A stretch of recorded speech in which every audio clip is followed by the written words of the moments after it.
told myself I wasn't going to do this stuff anymore, but here I go.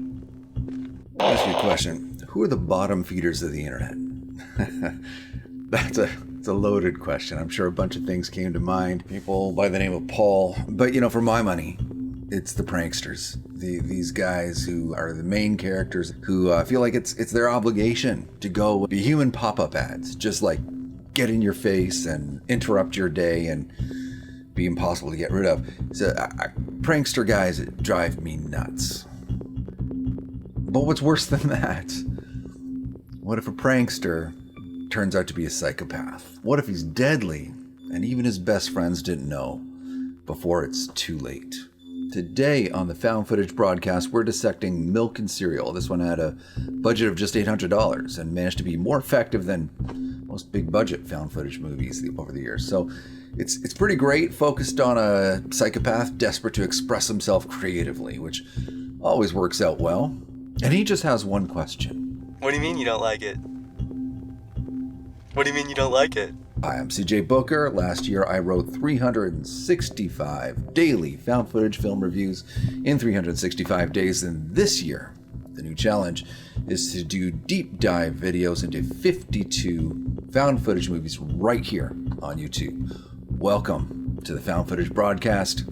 Roll the intro. Here we go. Oh my god. Oh my god. This is gonna be a good day.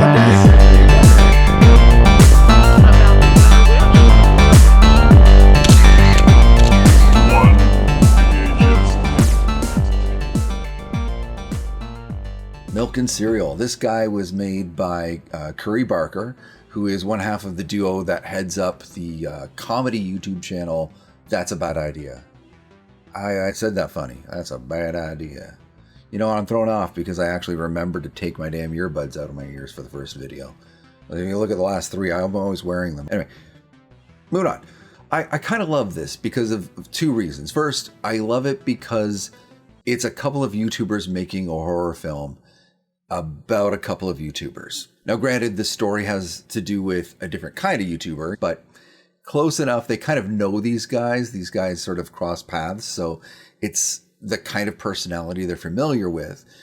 Add that to the fact that these guys do a lot of character-driven comedy on their channel, and it kind of makes them good actors. They kind of just slip into doing serious roles really comfortably. It's the kind of thing that you see Jim Carrey do. I don't want to make a comparison to Jim Carrey because it's apples and oranges, but you look at Jim Carrey's serious roles. He nailed it, right? I think he's better as a dramatic actor than he was as a comedian. Robin Williams did the same thing. And actually, you know what? Why don't we stick to the topic of YouTubers? Markiplier just came out with Iron Lung in theaters. If you've ever watched a playthrough of Iron Lung, yeah, you're going to be white knuckling it through that movie for sure. And from the previews, I haven't seen Iron Lung yet, but it looks actually pretty damn good. So I think this is a new era. This is the dawn of a new movement in cinema that we're going to have to keep an eye on. Guys who just make it on their own. That's one of the reasons I love found footage, is that there is so much great independent cinema going on in these circles, and Milk and Cereal being one of them. Milk and Cereal is tense, violent. It's got a lot of interesting plot twists, things you don't see coming. Not just things got worse than you even suspected, which definitely happens, but you get to about a third to half of the way through, and then you go back in time and see the same events from a different perspective, and they mean something different all of a sudden. All of a sudden, everything has a different implication behind it. And it really does your head in. It's kind of great. Now, some of you may have seen the movie and found that a little confusing, but don't worry. I am going to do a full breakdown in just a little bit. But before I do, because I don't want to get into spoilers just yet, I do want to mention that this movie has some of the most brutal kills I've seen in found footage. And a kill can be brutal for a lot of reasons. In this case, you see these kills happen on screen, and that's often bad. Most of the time, for most independent filmmakers, you don't do that. You never show the kill because it's really hard to pull off those effects and make them look convincing. I mean, even a punch, like you just don't punch another character if you're an independent filmmaker and have that punch land on screen, because it's always like, it always looks ridiculous. Don't do it. But I don't know, man. These guys, Barker, he pulled it off. These are really realistic, like to the point where I really just had to actually wonder how they did it. And we'll go into detail later, but for now, I mean, if that's enough for you, just keep that in mind. And also, maybe that can serve as a warning for some of you who really don't want to see that. But it's some intense stuff, totally brutal, and it has a really satisfying, can you call an ambiguous ending satisfying? I mean, I tend to think so. It has an ambiguous ending, but I think it's a kind of ambiguous ending that, I don't know, scratches the itch. When it's done, you kind of just want to applaud the screen. It's like, well done, that all came together. That kind of thing, you know? I think it was top to bottom, front to back, just a great production. So I'm just going to go into spoilers now and do a full breakdown of the movie. This is, how it ended. This is the full top to bottom. So if you haven't seen the movie and you don't want it spoiled for you, I'll just put the time code on screen right now where you can skip ahead. And I'll try to remember to do chapters this time out. I always forget to do them, but we'll do chapters this time, so you can skip ahead. And I'll see you in just a minute. Meanwhile, so we started a birthday party, and it seems like pretty generic, just a bunch of youths getting together to celebrate Milk's birthday. So we have two main characters and a bunch of ancillary characters, but our two main characters are Milk and Seven. And they have excuses for why they're those names, but I'm just grateful that they chose those names because it's the first time in ages that I actually remember characters' names. So good picks. Who cares why they're named that? So they're hanging out, and there's a prank set up for the night. Somebody shows up that the birthday boy doesn't know, and at first he's really kind of put off about it. He sort of complains. Milk is like, "Hey man, why did you invite this guy? I don't know who he is," and he's a little put off. But as they're talking about it, they hear everyone screaming in the living room. They rush back in, and new guy is holding everyone at gunpoint. Gun goes off, everybody screams. Milk is freaked out, blanks. The whole thing was a prank set up by Seven, and they both laugh about it. Fantastic. Everyone's thrilled by this whole thing. And, so it's all great. Having a nice party time, having a good time, and then there's a knock on the door. And at the door is kind of a creepy old dude who's from, he's one of the neighbors. And he's complaining about the noise. And it's not enough for him to complain about the noise and for them to, be apologetic. He just wanders into the room and takes a look around without saying anything really, and then wanders out. And it's really unsettling. So then the next morning, they wake up and they find that the old man is in their apartment. He's in their apartment sitting on their couch. And the old man's sitting there complaining about his life, talking about voices in his head. And then he takes a gun out and Milk saves him. Milk saves his life. Keeps him from ending it early. And so it's this big dramatic scene. But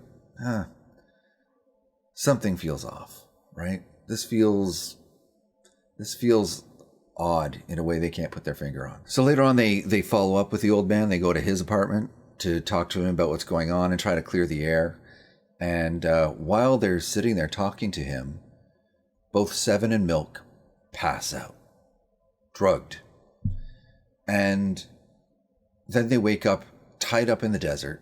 The old man's telling them, "I don't need to live, but I'm going to take one of you with me, and you choose." And he throws a gun down, and there's a bit of a scuffle. Seven picks up the gun, shoots the guy. The guy goes down, and then Milk just laughs. He's like, "Ha, you fell for it. That's my prank." After Seven has a little freak out, he says, "It's a prank," and Seven's like, "Oh my God, that's genius. I was terrified." And they check the old man. No, wait a minute. He's really dead. So Milk explains, no, wait, this doesn't make any sense. I planted the gun and I put the blanks in that gun that you had bought before. And the guy's like, I bought them from a sketchy guy. I don't know. So now Seven is really feeling responsible for having shot the guy, despite it having been Milk's prank. And they go through this whole thing. They bury the body. And now suspicion mounts. But before we get there, it's time to go back in time. And we meet Milk for the first time in a completely new way. His mask comes off, so to speak. And we find out that he'd been planning this prank in the desert for a long time, days. And not only that, he's been, killing people for a little while. But, also, one of their friends broke up with the other and blocked her. Yeah, they didn't break up. Milk has her tied up in a secret bunker somewhere. And it gets worse. It gets crazy. Milk gradually, slowly erodes Seven's sanity. Starts gaslighting him with all these little tricks to try to help Seven feel like he's losing his mind. He builds on the guilt. Seven is literally falling apart throughout this whole process. And meanwhile, their neighbor, the guy who was the son of the old man, the actor that they'd hired, shows up at their door, starts asking where his dad is.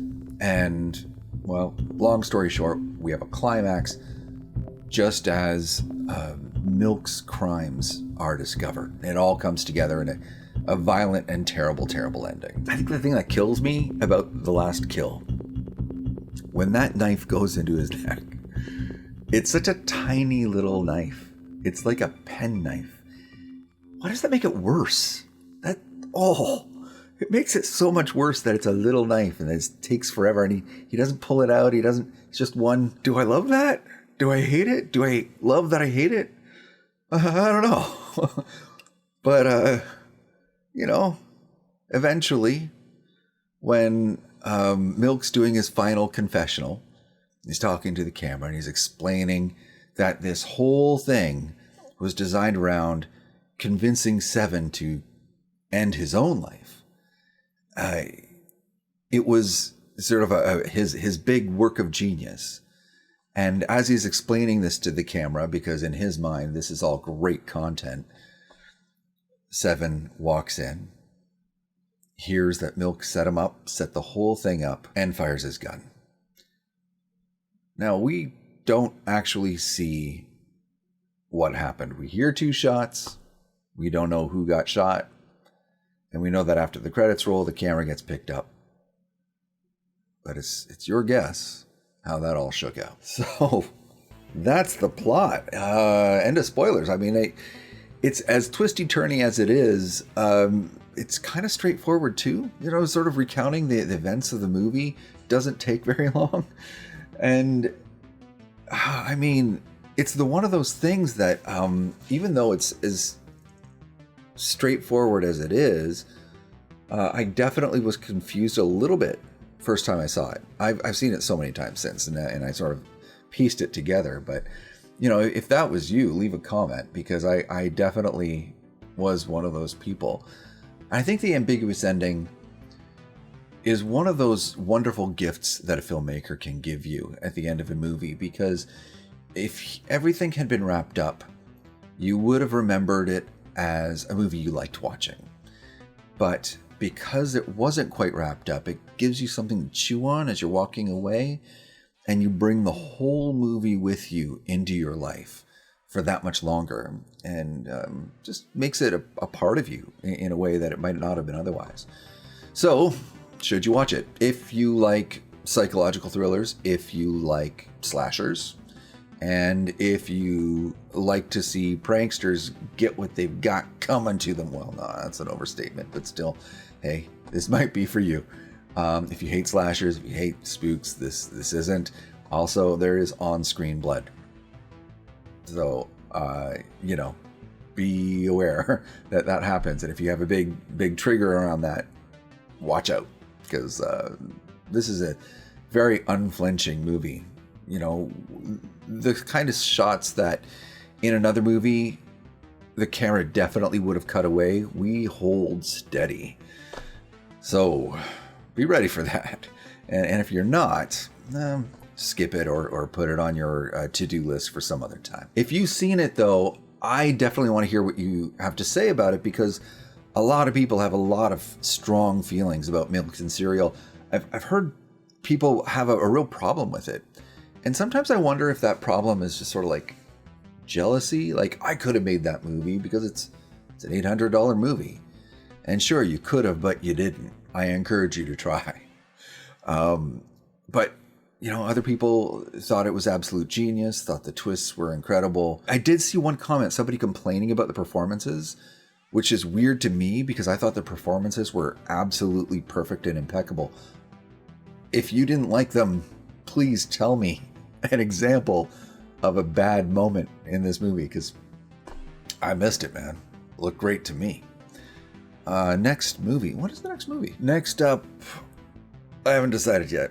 I know I said in the last video I was going to do Lake Mungo, and then I decided to pivot at the last minute because I realized I wanted something with more energy than Savage Land, and well, I mean, Milk and Cereal delivers. So I don't think I'm ready to do Lake Mungo yet. Here's my choices. All right, leave a comment. Let me know which one you want to see. Okay, choice number 1, Creep, which is awesome and, you know, dovetails really well with the Creep tapes, which is still ongoing on Scream. We could instead do Strange Harvest, which only just came out a little while ago and not enough people are talking about. Or we could dive into Mind, Body, Spirit, another micro budget, which a lot of people absolutely love. And I think I need to see a second time because I didn't. There was something about it threw me off, and I'll have to watch it again. So which one do you want? Creep, Strange Harvest, Mind, Body, Spirit? Leave a comment, let me know, and I'll put a poll up as well. All right, take care, you psychopaths. This is Burkittsville, formerly Blair. Make a video diary for my